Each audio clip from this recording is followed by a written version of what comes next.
Hello there, you pro wrestling and WWE fans. WrestleMania is in the books, so Wrestle Nation is here, and I must say we didn't really have the best and the most exciting shows after WrestleMania. So today I'ma tell you guys how the first week after WrestleMania has been. Like, come on guys, I mean, you guys cannot disagree with this, but this past week has been by far a disappointment on all aspects. So the week after WrestleMania we pretty much started with being really excited for both Raw and Smackdown, and we were expecting some returns on the shows, but we basically got nothing that we're expecting. But yeah, we started off the week with the Monday Night Raw. The show was not even on a usual Raw level, let alone a Raw after Mania show. Like, come on guys, what was that? So yeah, pretty much the most interesting things that happened on Raw were the return of the Viking Raiders, the new commentary guy, which for me, that guy is not even close to being a decent commentator, especially for a show like Monday Night Raw and for the product that WWE wants to sell to us. It might just be me, but his voice it just sounds too not wrestling like. We also had the Bobby Lashley match against Matt Riddle, which was okay-ish, but Riddle was dominated by the WWE Champion. But actually the greatest return that happened on Monday Night Raw and the most surprising was Charlotte Flair's. It was a real unexpected moment, like absolutely nobody would have thought that she would come back. Nah, but for real though, yeah, she came back and then had another boring heel turn like you always have from Charlotte Flair. But she said that she isn't going to apologize for being in the title picture, and that is exactly what she wants to happen. So then she interrupted Asuka's versus Rhea Ripley rematch from WrestleMania. So we are more than likely going to see a Rhea versus Charlotte feud, which is really good in my opinion, as long as Rhea stands tall and she gets her revenge on Charlotte from WrestleMania 36 last year when she lost her NXT championship. Or even maybe we will see a triple threat feud with the former Raw Women's Champion Asuka being involved here as well. The Miz, Morrison and Maurice things happen, which, let's be fair, it just isn't something for a Raw after WrestleMania. It is decent, I do like to see this side of the Miz with Maurice, but it just isn't a Raw after WrestleMania worthy segment. Alexa Bliss pretty much explained to us why she turned on the Fiend at WrestleMania, stating that she doesn't need him. We also have the Firefly Funhouse segment, which didn't really tell a lot, just the fact that this is a new beginning for Bray Wyatt, I guess. But we probably won't be seeing the Fiend anytime soon, if ever. I mean, this for me should have never happened. The Fiend was absolutely amazing, one of the best characters they had in ages, in absolutely ages, man. They still kind of had a lot of things left to do with Alexa Bliss and the Fiend. Just made them the biggest force in wrestling or something. It was sick, but they just didn't want to have it anymore, and they had Alexa Bliss turning on the Fiend, and that was basically the end, I guess. But hopefully we will see the Fiend come back sometime, maybe before SummerSlam or Survivor Series, or even before Royal Rumble if you want it that far away. But yeah, hopefully I am wrong and the Fiend will come back stronger than ever. And yeah, the main event for the Raw after WrestleMania, we got a triple threat between Drew McIntyre, Braun Strowman and Randy Orton, with the winner getting the opportunity to face Bobby Lashley at WrestleMania Backlash. So obviously Drew McIntyre won because WrestleMania Backlash will pretty much just have a lot of rematches from WrestleMania. But this is literally where I don't really get it, man. But now if you put Drew McIntyre in this match, you might as well just give him the title. He can't really lose again because at Mania he pretty much lost cleanly. I mean, a little distraction from MVP, but it was not a big deal. If you put Drew McIntyre in this match to just lose cleanly again, there's no reason, you're just making him look weak. But if you put Drew McIntyre in this match to have a return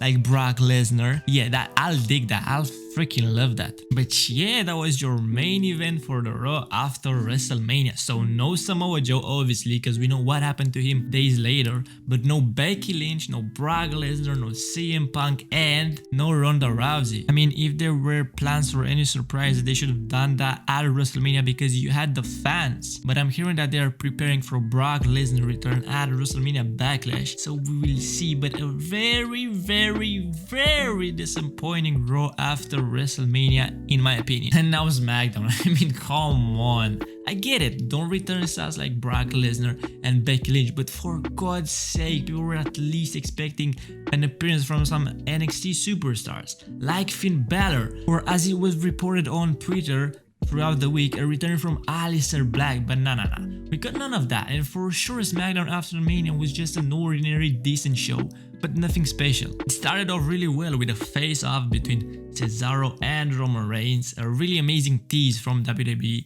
for a Universal Championship match between the two. I was also really pleased with the commentary change on SmackDown. I mean, it wasn't really needed, but Pat McAfee being on SmackDown is even a greater reason to watch it. He was really good and he will get the hang of commentary really quickly. I know that for sure. We actually witnessed the reveal of the guy that helped Apollo Crews win the Intercontinental Championship from Big E at WrestleMania. If you thought you knew his name or you knew him from somewhere else, more like Raw Underground, and his name was Babakato, yeah, you're wrong. He's not him. No. You're just getting confused. It is not him. Trust me, it is not. This guy is the dangerous Commander Aziz. I mean, yeah, that really happened. Okay. We had an amazing match as always between Kevin Owens and Sami Zayn, basically a rematch from WrestleMania in which Kevin Owens won again. We also had the celebration of the new Women's SmackDown champion Bianca Belair, with the Street Profits introducing her, and she actually delivered a really good promo. Because if you would have asked me a year ago, did I ever imagine that I would main event WrestleMania? And I probably would have said yeah. And that was obviously followed by a really good SmackDown Tag Team Championship match between Street Profits and the Dirty Dogs, with the champions actually retaining, which was a really good booking decision. Just make them a really strong tag team and some really amazing fighting champions. Down the line, if WWE could book the Street Profits really well and actually make them look really strong without actually feuding with the champions, I would absolutely take them winning the SmackDown Tag Team Champions and even having a stable with Bianca Belair so all of them have the gold. But we'll see in the future how WWE would book them. And in the main event, we got what could have been a really amazing match between Cesaro and the right-hand man Jey Uso. The match was awesome, but the finish just let down everyone, which was Seth Rollins interfering and causing a disqualification, with Cesaro winning, but don't think that he will be going for that Universal Championship because Seth said that he isn't done yet with Cesaro. This isn't over! Nothing is over until I say it's over! So if we ain't gonna see a triple threat, which would be absolutely stunning between Seth Rollins, Cesaro and Roman Reigns, then we'll probably see just another challenger for Roman Reigns and for that Universal Championship, which is okay. Maybe have Cesaro in the title picture after he's built up some more, I guess. But then again, other than Big E going for that Universal Championship, I don't really see anybody that could go after Roman Reigns' title and actually be believable that it could win. Let's get some positive in this video as well, man. So one thing that I really like during this first week after WrestleMania were the stages, the new stages for both Raw and SmackDown. With the screens being closer to the entrance, it makes it actually feel like the times when fans were in the stadiums or in the buildings that WWE had their shows, so that was really nice.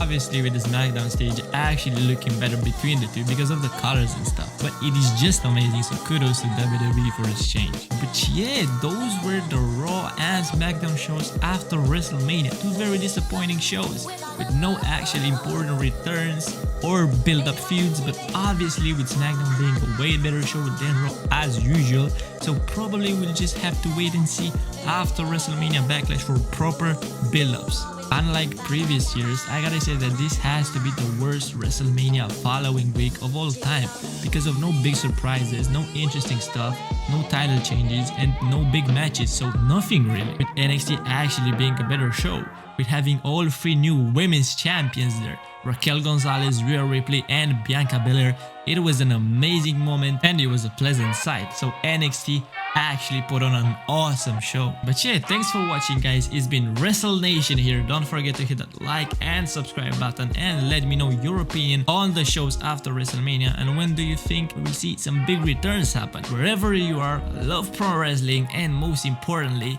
stay safe peeps. Love ya.